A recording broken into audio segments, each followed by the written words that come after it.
গড়াছড়ায় নিহত পরমেশ্বর রিয়াংয়ের বাড়িতে যান বিরোধী দলনেতা জিতেন্দ্র চৌধুরী। সাথে ছিলেন অন্যান্য বাম বিধায়ক ও নেতারা। আগেও তারা গন্ডাছড়া আসতে চেয়েছিলেন, কিন্তু তাদের মাঝপথে আটকে দেওয়া হয়েছিল।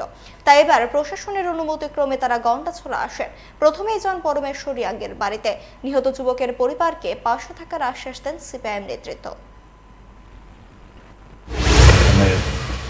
অন্য কিছু তো লোক চাইব যে এগুলো ডাইভার্ট করতে, এতে যাতে তদন্ত অন্যদিকে না যায়, এটা আমাদের তরফ থেকেও আমরা জোরদারভাবে আমরা প্রথম থেকে কই আইতেছি। এখন আমরা কম, সামনেও আমরা কম, দিন না হয় তো সবাই জানে, কিন্তু এই উল্টাপাল্টা ভাইরাল উল্টাপাল্টা সমালোচনা এটা তো হয় না। এই সোশ্যাল মিডিয়াগুলোতে যে ভাইরাল করছে, এটা আমি ধিক্কার জানাই, এটা আমি নিন্দা করি।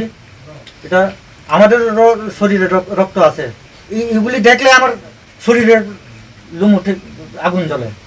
সঠিক ঘটনাগুলো যাচাই করো, তারপর লেখো। যদি সবাই শান্তি চায় তাহলে এগুলো বন্ধ করুন।